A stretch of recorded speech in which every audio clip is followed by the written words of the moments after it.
이런 것들이 결과적으로 전혀 실익이 없는 정말 직무정지를 목적으로 한 위헌적인 탄핵 시도였다라는 게 또 한 번 밝혀지는 이런 사건이 될 수밖에 없기 때문에 최재해 감사원장과 이창수 중앙지검장의 탄핵 선고가 내일 오전 10시에 예정되어 있는데 이게 왜 중요하냐? 결과는 대부분 탄핵 기각으로 전망을 합니다. 그렇죠. 다만 몇 대 몇이냐? 이걸 보고 헌재 내부의 분위기를 좀 짐작할 수 있거든요. 네. 박민영 대변인은 내일 어떤 선고 결과가 나올 거라고 보세요? 사실 뭐 고작 이틀 일했던 이진숙 방통위원장도 4대 4가 나왔기 때문에 그냥 내표 인용은 상수로 두고 가야 되지 않을까 저는 그 생각이 들더라고요. 그러니까 헌법재판소가 법률이랑 헌법 위반이 있더라도 이것이 파면에 이를 정도로 중대한 헌법 위반인지를 추가적으로 따지는데 사실 이진숙 방통위원장은 어떻게 봐도 중대한 헌법 위반이라고 보기는 어렵거든요. 그렇죠. 근데 그 이진숙 방통위원장과 비교를 해봤을 때 적어도 이제 이분들은 몇 달 직무는 하지 않았습니까? 그러니까 검사들도 어쨌거나 그 몇 년 동안 단연간의 수사 경험이 있기 때문에 뭐 민주당이 구체적으로 어떤 탄핵 소추 이유를 댔는지 제가 100% 알진 못하지만 이진숙 방통위원장보다는 뭐라도 말을 만들어낼 가능성이 크다라고 보긴 봅니다. 물론 기각이 될 거예요. 왜냐하면 어쨌거나 상식 있는 재판관들도 있기 때문에. 그래서 기각이 되겠지만 이진숙 방통위원장 사례처럼 소위 그 문영배 일당들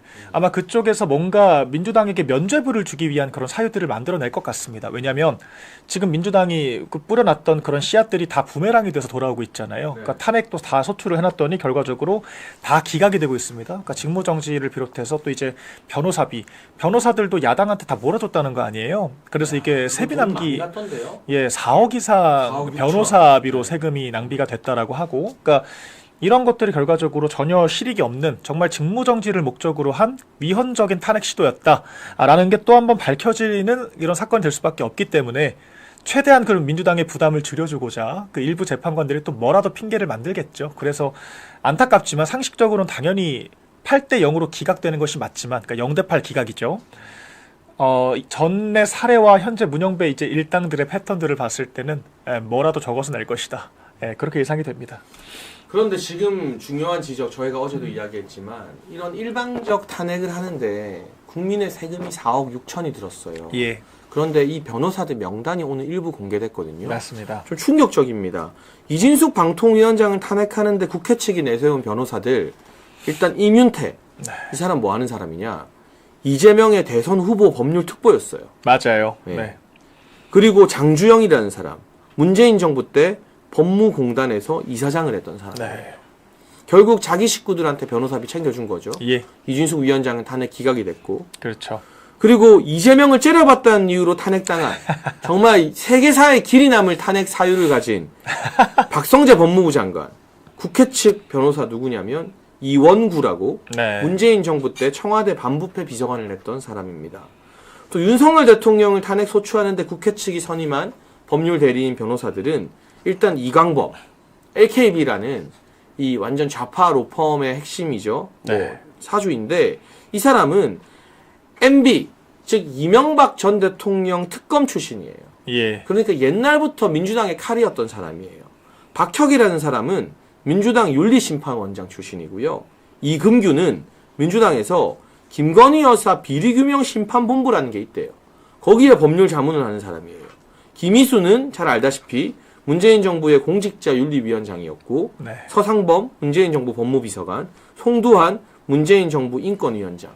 그러니까 이재명의 특보와 문재인 정부 때의 주요 인사들이 지금 대통령 탄핵부터 온갖 장관 탄핵에서 변호사를 하면서 국회로부터 총 4억 6천 가까운 수임료 중에 대부분을 네. 쏠쏠하게 빨대 꽂아서 그렇죠. 빨아먹는 거예요, 이게. 그러니까 두 당 못해도 1,000만 원씩은 1,000만 원 이상이래요, 돌아갔다라고 평균. 하더라고요. 근데 이게 그럼 민주당 입장에서는 직무정지도 시키고 정치 공격도 하고 세금도 일감 몰아주기로 빨아먹고 그러니까 정말 일석이조 삼조의 그런 탄핵이 될 수밖에 없기 때문에 탄핵 중독에 빠질 수밖에 없는 거죠. 그러니까 탄핵이 기각됐을 때 아무런 페널티가 없지 않습니까? 전 이게 심각한 좀 제도적 하자라고 생각을 하거든요. 그래서 지금 만약 개헌을 한다라고 하면 반드시 이런 거대 입법 권력, 이 여소야대의 이런 폐악질을 막기 위해서 탄핵이 기각됐을 때 국회를 해산할 수 있게 한다든지 아니면 탄핵이 되더라도 직무정지가 되지 않게 한다든지 그런 장치들은 반드시 마련되어야 할 필요가 있겠고요. 이런 변호사 선임 일감 몰아주기 문제들도 정말 불공정하지 않습니까? 그러니까 이거는 야당의 입법 폭거를 오히려 정당화해주고 장려하는 이런 조항들, 규정들이기 때문에 다 여야 합의로 바꿀 필요가 있다. 이제 그런 생각이 들었습니다. 근데 이제 이진숙 방통위원장이 그래서 예. 자신을 탄핵하는데 결정적 역할을 한 일부 정치인들을 고소한다고 했어요. 무고죄로 고소하는 걸 검토한대요. 이것도 역사상 네. 전례가 없는 일인데 예. 이렇게 심하게 줄탄핵을 해버리니까 네. 그리고 이진숙 위원장 같은 경우는 탄핵 심판의 변호사를 다 자기가 사비로 써야 된대요. 예. 맞습니다. 그러니까 국회 측 변호사는 국회 돈으로 하는데 네. 뭐 방통위원장이든 장관이든 탄핵을 당하잖아요. 그럼 직무가 정지되니까 네. 그 부처의 예산을 쓸 수가 없대요. 예. 그래서 이진숙 위원장 같은 경우는 알려지기로는 자기 돈 1억 정도를 변호사비로 썼대요. 이게 너무 중요한 재판이고 중요한 판사들 쓰려면은 변호사비 좀 비싸면은 막 몇 천만 원 1억 가는 건 일도 아니거든요. 네. 야, 그러면 그건 도대체 누가 보상해 주는 건가? 그 직무 정지된 기간 예. 동안에 국민의 손에 세금 낭비되는 거잖아요. 예. 일은 못하고 월급은 나가니까. 그렇죠. 그리고 본인 입장에서는 그 일을 못하는 기간 동안에 자기 임기를 손해보는 거잖아요. 네. 그리고 플러스 월급은 계속 나온다 해도 훨씬 더 막대한 억대의 변호사비 내야 되고. 그렇죠. 이건 아무도 책임 안 지면 다음번 국회에서 대통령이 돌아오셔도 얘네 대통령 임기 동안 탄핵 한 60번 채울 것 같아요. 그렇죠. 전반기에 탄핵을 지금 29번 했으니까 후반기에도 한 30번 하지 않겠어요? 네. 지금도 민주당이 어떤 논리냐면 아니 우리는 법적으로 문제가 없다. 우리 법적으로 주어진 국회의 탄핵권을 쓴 것뿐이다. 그러면 개헌도 이렇게 법에 있는 거잖아요. 제 말이 네. 그 말입니다. 그러니까 결론적으로 우리가 아니 자기네들은 맘대로 탄핵하고 왜 대통령한테만 법적으로 이거를 뭔가 정치로 풀지 않고 왜 이런 식으로 물리적으로 풀려고 하냐 그러는데 정작 물리적으로 풀려고 했던 것은 민주당이었죠. 그러니까 만약 이런 식의 논리라면 법적으로 하자가 없다는 논리라면 60명, 100명도 말씀하신 것처럼 가능한 겁니다. 그런데 이게 위원장 개인에 대한 피해를 넘어서요. 방통위는 2인 체제 의결을 정말 국회에서 3인 추천을 안 해줘서 어쩔 수 없이 하고 있었는데 방통위원장까지 사고 상태가 되니까 아예 그냥 마비가 됐거든요.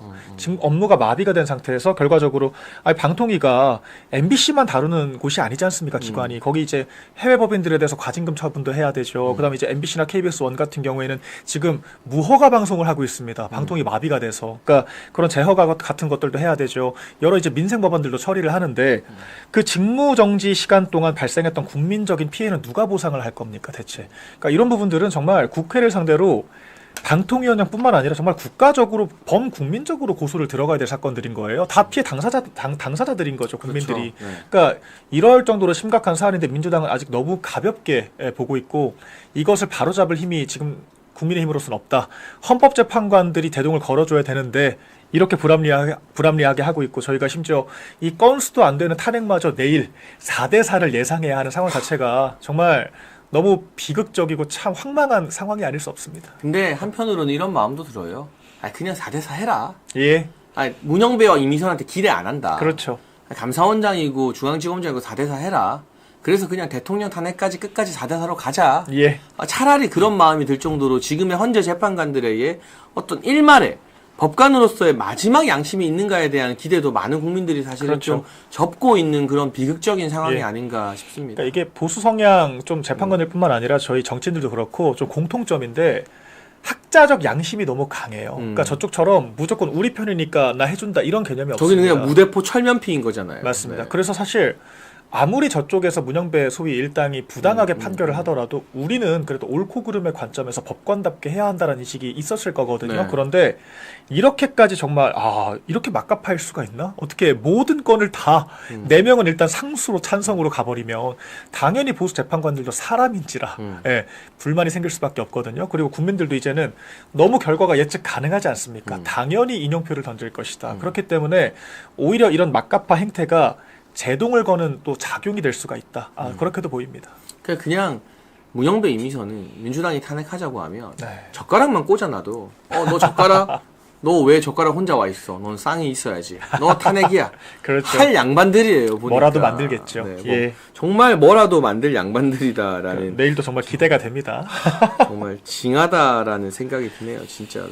네. 아, 정말 어려운 싸움을 하고 있죠. 근데 이 어려운 싸움을 대통령 혼자 오랫동안 짊어져 왔다라는 게 정말 안타까운 거죠. 30차례면 사실상 국무위원이 20명이 채 안 되거든요. 그러니까 국무위원 전체가 다 나가리가 됐다라고 봐도 한 바퀴 돌았다고 봐야 되는 과언이 거잖아요. 아닐 정도의 네. 이런 극악무도한, 그러니까 윤 대통령 이전 정권까지의 모든 탄핵 사례를 합쳐도 이번 정권 한 번만도 못하다라는 거 아니겠습니까? 오죽하면 조선일보도 이게 내란이 아니면 뭔가라고 이제는 그러니까 입장을 그 바꿀 조선일보가 예. 사설을 이렇게 썼더라고요. 민주당의 줄탄핵. 네. 이게 내란이 아니면 뭐가 내란이냐. 맞습니다. 그러니까 오죽하면 우리 조선일보 욕 많이 하거든요. 예. 저는. 근데 그 조선일보마저도 민주당의 줄줄이 탄핵에 대해서 이건 내란이다라고 말할 정도니까. 그렇죠. 그러니까 정말 심각한 상황이고 사실 진짜 이게 내란이죠. 행정부를 마비시킬 목적으로 이런 행위들을 하고 있는 거 아니겠습니까? 그러니까 이런 것들은 정말 국민의 힘으로 단죄를 할 수밖에 없다. 예, 그리고 우리가 지금까지 이 대통령 혼자 짊어졌던 이 부담과 무게를 이제는 많은 국민들이 알게 되지 않았습니까? 그래서 제가 광화문 집회 가서도 저는 다른 것들은 그렇게 큰 저도 약간 극티라서 예, 그런 감정이 안 들었는데 그 윤석열이 옳았다라는 그 피켓에는 네. 제가 되게 울컥하더라고요. 맞아요. 그러니까 네. 대통령실에서 우리가 그렇게 호소하고 부르짖어도 전달되지 않았던 것들이 이제 비상계엄 직후 이런 야당의 폭거들이 대대적으로 알려지면서 전 국민의 고관여층화가 시작되면서 이제는 조금이나마 이해해 주시는구나. 그러니까 이제 그런 것들이 대통령께도 큰 위안이 될 거라고 생각을 하고요. 저도 사실 제가 위로받는 그런 느낌을 받았습니다. 그러니까 이게 저희 같은 스피커들이 방송에 나와서 그렇게 목 놓아 외치고 대통령실과 국회와 국민의힘 정당에서 아무리 홍보를 해도 알려지지 않았던 민주당의 만행이 예, 대통령의 비상계엄과 탄핵 이후에 적나라하게 드러나서 그렇죠. 결국은 윤석열이 옳았구나 예, 라는 여론이 이게 누가 주도해서 만들어질 수 있는 게 아니에요. 맞습니다. 예, 그 2030 청년들 남녀 할 거 없이 탄핵 반대 집회에 나오는 거 누가 시켜서 되는 게 아니에요. 그렇죠. 선동한다고 되는 게 아니에요.